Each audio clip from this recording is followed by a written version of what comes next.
Video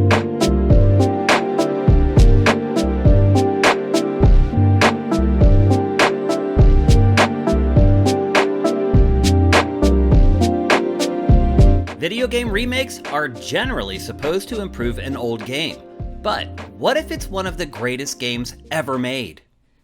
Good morning, good Friday morning to you. It's Super Bowl weekend. I'm Shane Satterfield, and this is Good Morning Gaming for February 11th, 2022.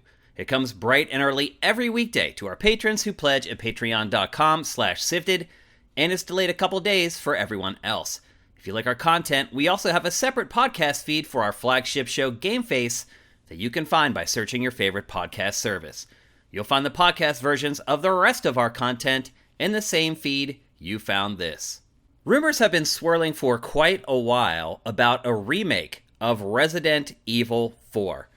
I will fully admit, one of my favorite games of all time. One of the easiest games to review that I have ever reviewed. I was working for XPlay at the time. I gave it a 5 out of 5. I remember coming into work, telling everyone it was the most solid 5 out of 5 I had ever given, and then everyone went home that night, played it, and came back in, and were dancing in the aisles of our office. It is one of the rare games that most people can agree is stellar. And really, in my opinion, particularly for the time it came out, had very few flaws. Now, Imran Khan at Fanbyte says that the remake is 1, legit, but 2, it won't be a scene-by-scene remake of the game.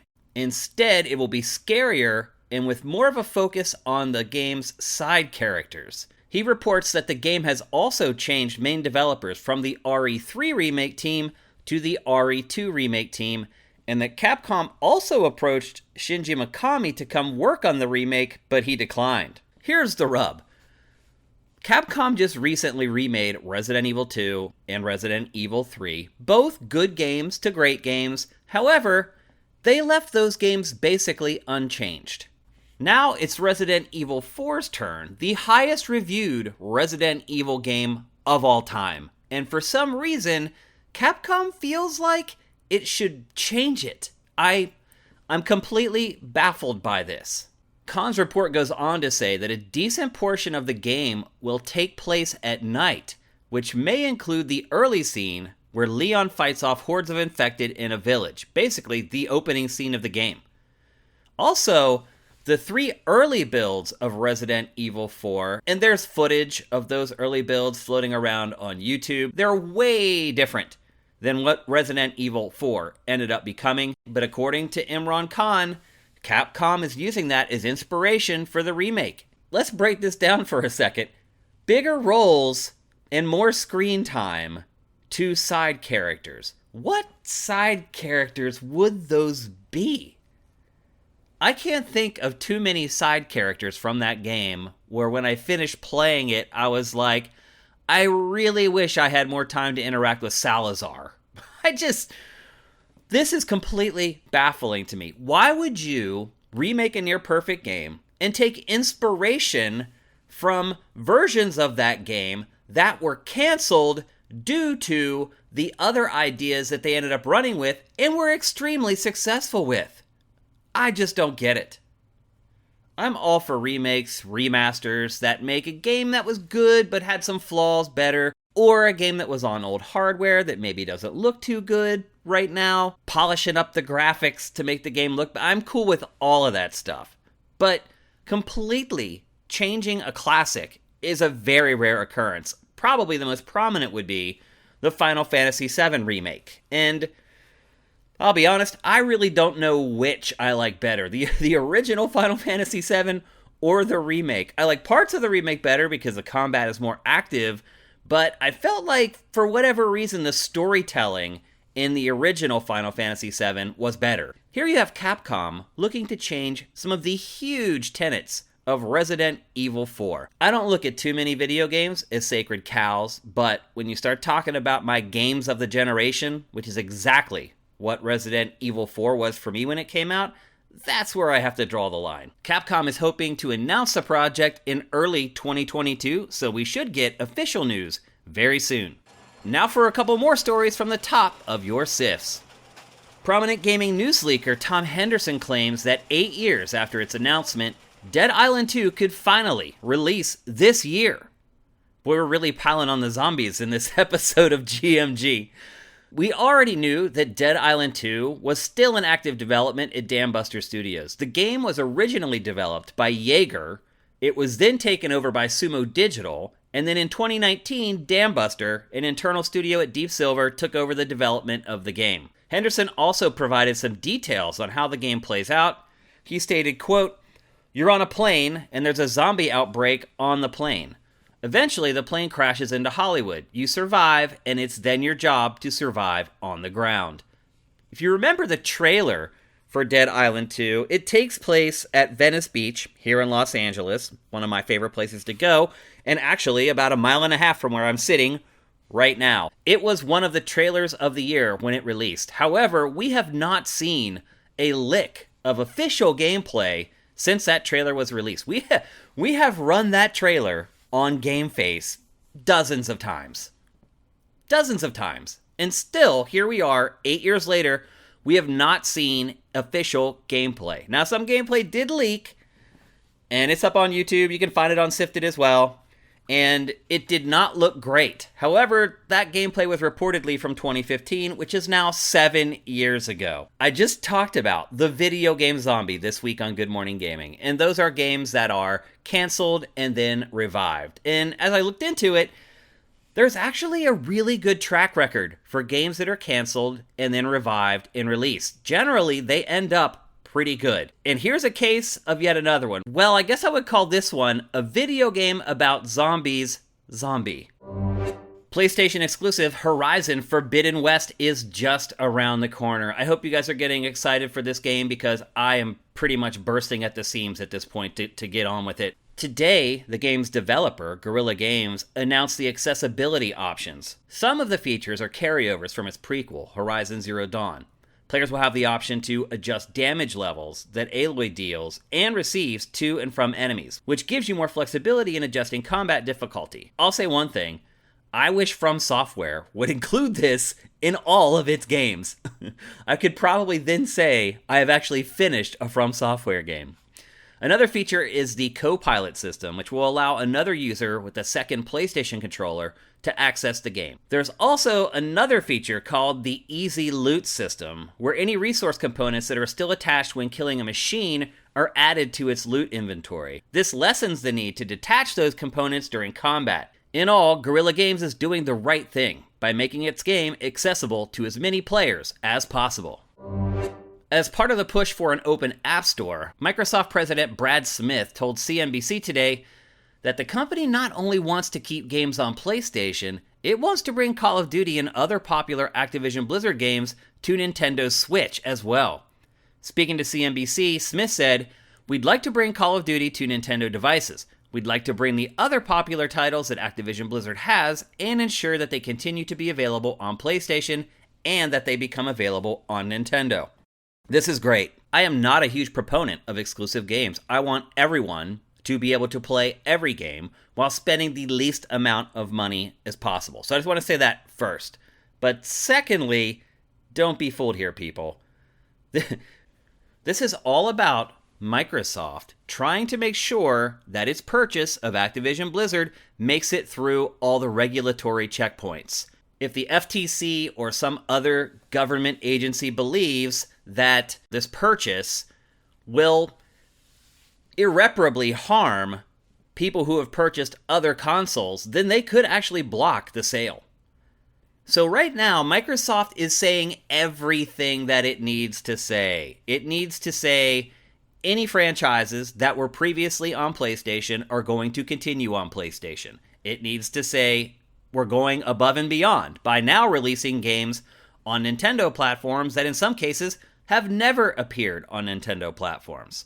At the same time, Microsoft can't exactly say this stuff and then not do it. If Microsoft were to use verbiage like this to get the sale passed through the regulatory check marks and then not follow through on its words, it could be facing huge fines. So Microsoft is not playing a game here. And one of the reasons you haven't heard that games like Starfield are coming to PlayStation is because Starfield has never appeared on PlayStation. That's how this whole thing is playing out. So, if you're a PlayStation owner and you're trying to figure out which franchises will continue to be released on your platform, all you need to do is look at what franchises have already been released on that platform, and you can pretty much count on them continuing to be available.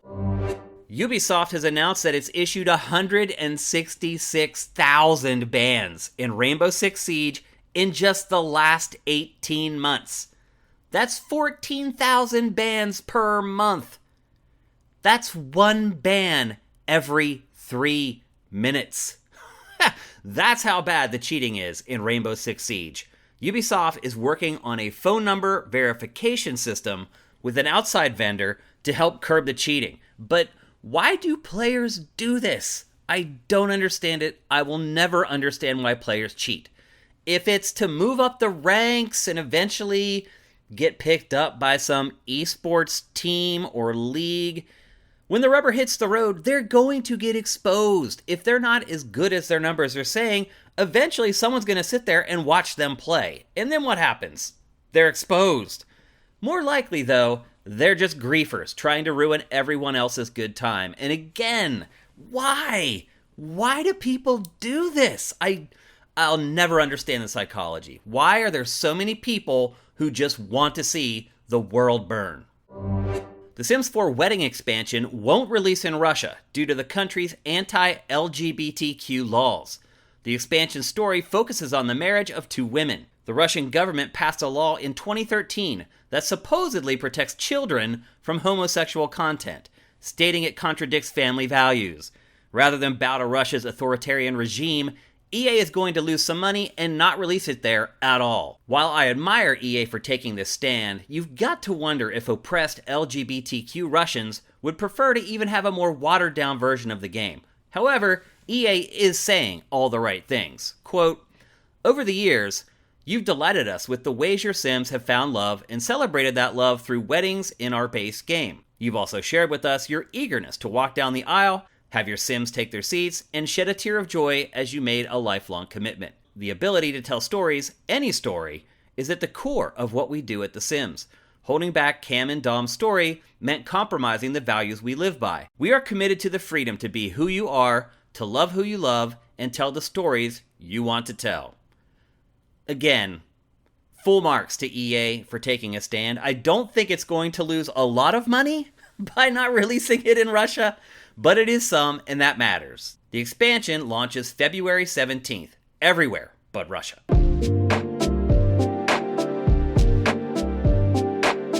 All right, let's take a break, and when we come back, we'll tackle today's boss fight.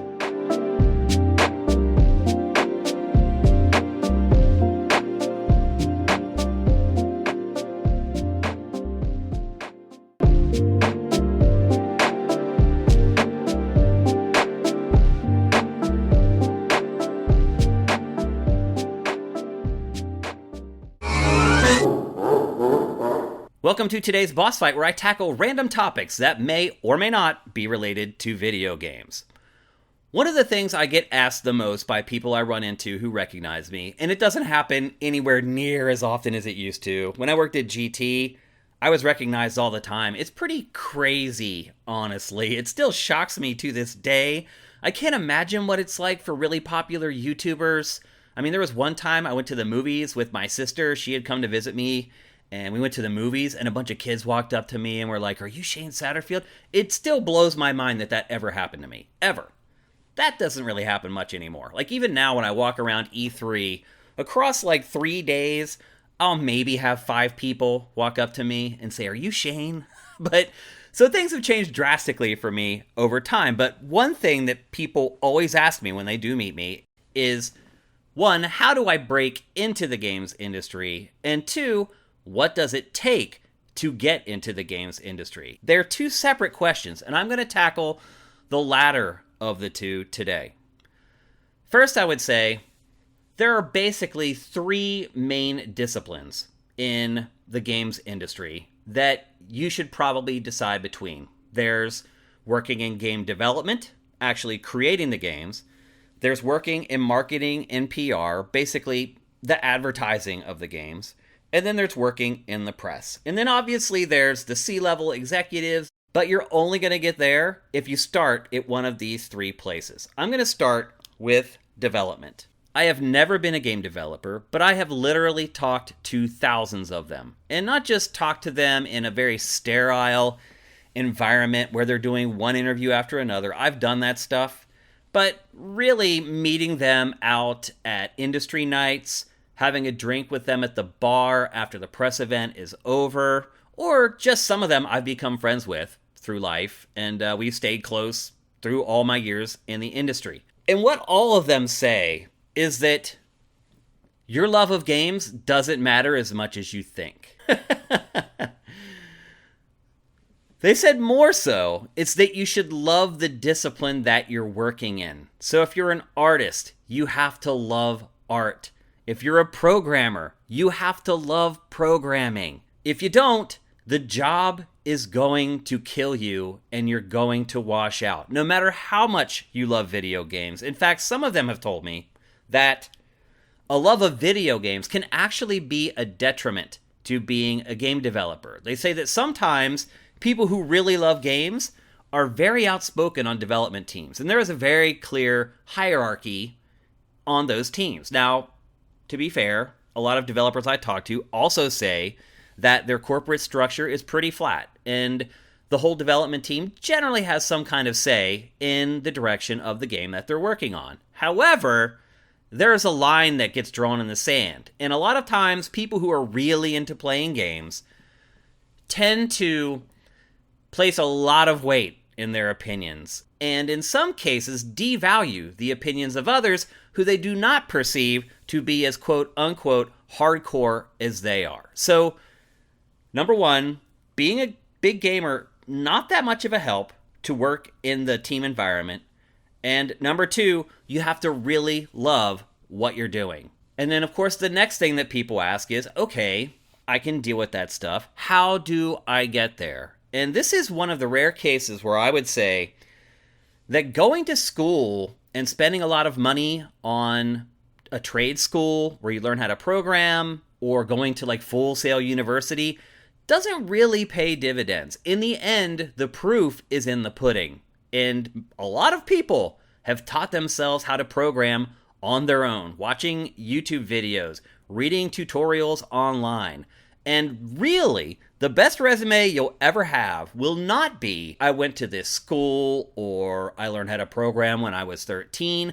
None of that stuff matters. What matters is building something tangible, a chunk of code that shows that you know what you're doing. And believe me, they'll be able to figure out if you know what you're doing because they will look at your code. And so, if you want to get into development, what's most important is doing it, is developing and creating a portfolio of things that you've created. It doesn't matter where you went to school, what kind of grades you got. Either you can code, either you can build 3D visuals, either you can create compelling audioscapes, or you can't. It doesn't matter where you went to school, where you graduated in your class, all of that is irrelevant. Can you do it or can you not do it? Let's move on to marketing and PR. This is, I would argue, the most luxurious gig in the games industry. As a marketing and PR person, it's your job to be the liaison between both the press and the advertising space. So if you're a PR person, you're working with the team, you're working up a PR plan, the team will say, okay, we'll have a build done on X date, and from that build, we will have enough assets to create a trailer. And you go through the entire development cycle with the development team, and you lay out a marketing and PR plan. You're like, okay, this is the date for the debut trailer. This is the date for the gameplay trailer. This is the date for our really expensive cinematic trailer. This is when we're going to go out and show the game to the press. So we need the build on this date to take out and show the press, or send to the press, the way things work now. And then finally, okay, this is when we expect the review build. This is when we'll send it out to the press. This is the embargo for the reviews. This is our launch trailer.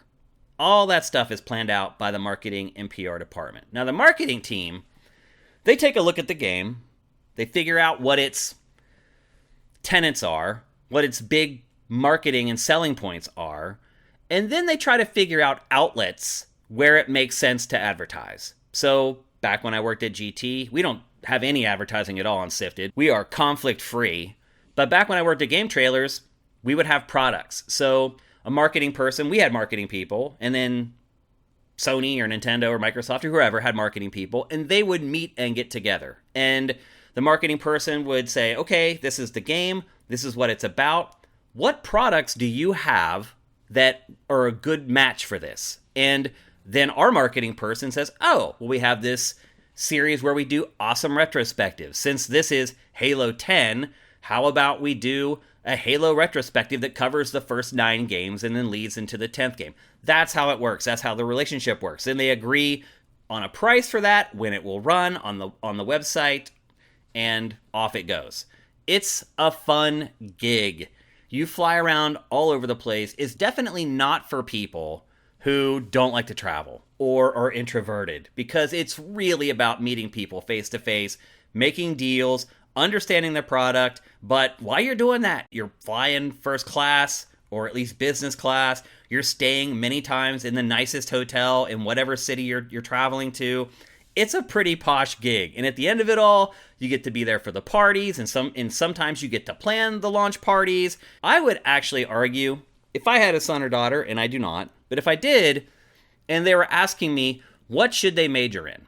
I would tell them to major in marketing and PR. There are a lot of industries that go away either through automation or advances in technology, or the position just becomes irrelevant eventually. Marketing and PR is never going away. There are always going to be products, and therefore those products are always going to need to be advertised and marketed. And that person could be you. So of the 3 disciplines of working in the games industry, marketing and PR is the one that I would target. The hours are normal, the life is posh, the work is fun, it's all good. Last, and I would argue least, is the press. Something that I've been doing for 20 some years now. And I think probably the part of working in games that I'm most qualified to talk about. And again, if I had a son or daughter and they came to me and they're like, Dad, I want to follow in your footsteps, I would absolutely discourage them against it. Working in the games press is honestly one of the most thankless jobs you'll ever do. Every day you wake up, you wonder if something exploded, something you wrote, something you said, angered the wrong person, and now there's pitchforks out coming for you. You reviewed a game and a bunch of people are angry at the score that you gave the game, and your Twitter feed is full of angry people telling you you're an idiot. And a lot of you may say working in the press covering video games would be a dream job. It can be, but it mostly isn't. Particularly when you first start and you're not reviewing games like Horizon Forbidden West, and you're reviewing, like my first review was, Lego Rock Raiders, and you do that for the first year that you work in the games press. All the while, the hours are extremely long.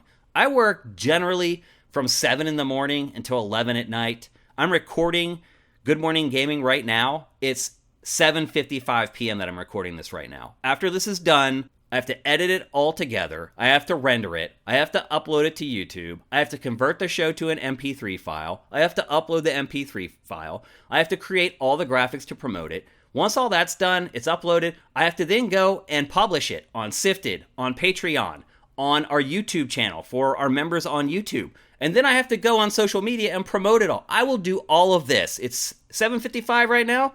I will do all of this before 10:30 or 11 o'clock tonight. Does that sound like fun to you? I'll see my wife tonight for about an hour. And that's it. We'll have dinner together, and then she'll go to bed because she has to be up a little earlier than I do, believe it or not. And then I'll come back here and work for a little bit longer. Is that exciting? It can be. Getting to play games early, that's exciting. Getting to just play games at all that you really love, that part's great. But that is such a small part of what you actually do. Now, if you've listened to all this, and you're like, well, okay, I'm still in, Shane, I still want to do it. I'll tell you how to do it. Personally, I went to college and majored in journalism, and I got a journalism degree. And While I'm glad I have a college degree, and I feel like I learned a lot in college that both apply to my profession and just apply to just being a well-rounded person in general. And I had a lot of good times in college. I made friends there that have become my lifelong friends. Not my high school friends, my college friends. Those are the bonuses. But what I found was that when I got into the industry, I was like the only person who did that. So I'm paying off my student loans, making 35 grand a year, and the other people I'm working with aren't. And they're getting by okay, and I'm literally like living on ramen. So would I say I regretted going to college, knowing the profession that I wanted to enter? No, because I do not think I would have got the job if I had not had my journalism degree, because I didn't know anyone. When I got to GameSpot, everyone who was working there were friends. And they had hired their friends. When their friends needed a job, they're like, hey, why don't you come over and work at GameSpot with us and review games with us? And they're like, hell yeah. That wouldn't have worked for me. I had to submit an application with all my credentials. I had been running my own gaming website for 2 years. And still in the end, I was one of like 6 candidates that they had narrowed down to the final selection process. I was lucky. For whatever reason, Joe Fielder saw something in me, and he gave me the job. There's a lot of luck that goes into it, too. So, for me, I probably wouldn't have got the job if I didn't have the degree. But now, I feel like there's even less reason to get a journalism degree if you want to be in games media. The best thing that you can do if you want to be in games media, and I'm not exaggerating, is just build your social media following. That's it. If you have 1 million followers on Twitter, or on your YouTube channel, or whatever, you'll get hired. Period. That's all it takes. It doesn't matter how good you are. Doesn't matter how well versed you are. All that matters is that you have already gathered that many eyeballs to your content. And the idea is that when you're hired, those eyeballs will follow you to whatever publication you start working at. And I would argue that the smart thing to do is not join a publication at all. If you're that good and you have that kind of a following, just start your own YouTube channel or just stream. Because then you're not worried about all the politics of working at a huge corporation. There are obviously perks to that. You get a 401k, you get reasonable health care. There's parts of it that are a bonus, but I'm telling you, the extra money that you will make being your own boss far outweighs the perks that you get working as an entry-level gaming editor. Your salary is rock bottom. If you don't really love games, it will burn you out fast. You gotta love games. Now, I did mention earlier that if you're working in development, sometimes being a hardcore gamer can actually be a detriment to the team and to you personally in your professional growth. But in general, you really have to love what you're doing. And if you're a journalist, you're playing a lot of video games and writing about video games. If you don't love it, you will burn out so fast because it's grueling. It looks so glamorous on the outside. I do not look glamorous at 11:30 after I've worked for like 15 hours and my eyeballs are like hanging out of my face and my hands are trembling from typing like 40,000 words that day. You've got to love it.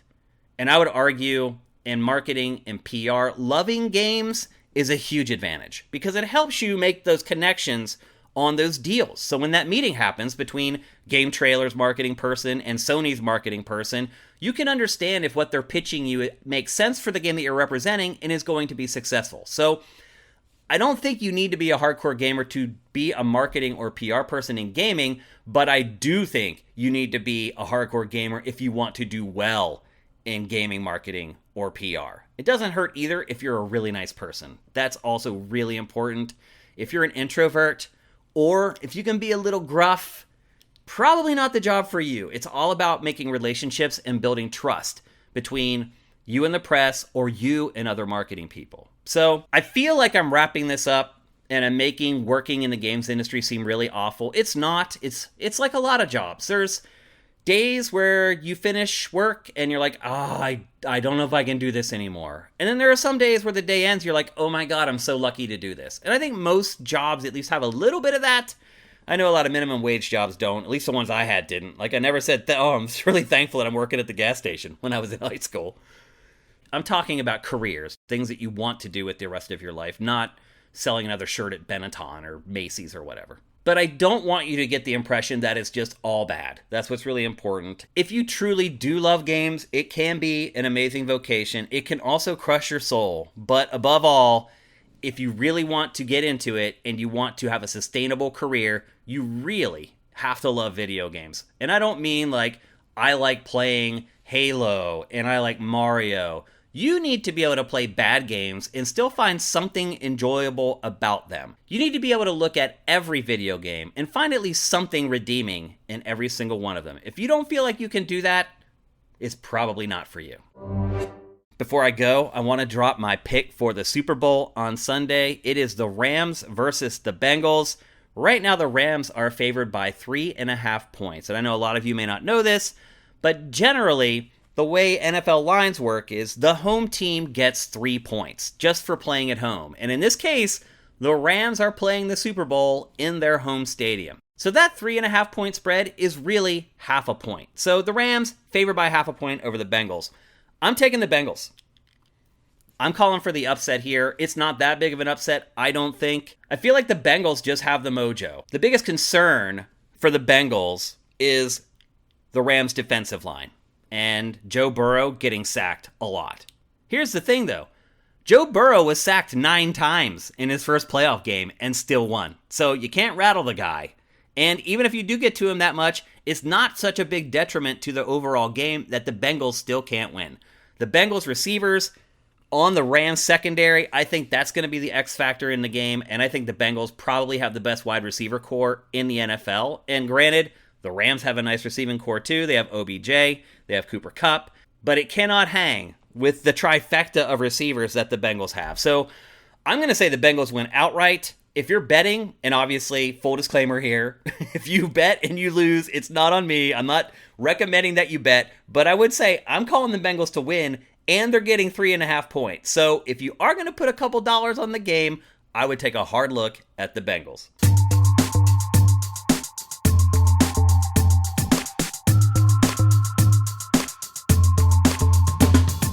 All right, thanks for listening to Good Morning Gaming. I appreciate every single one of you who listens to Good Morning Gaming. I'm Shane Satterfield, and you can do what the cool kids do and follow me on Twitter at Dinfire. And while you're at it, follow Sifted at Sifted Games. We'll be back with another episode on Monday, so have yourself a great week and make sure you seize today, because there will never be another.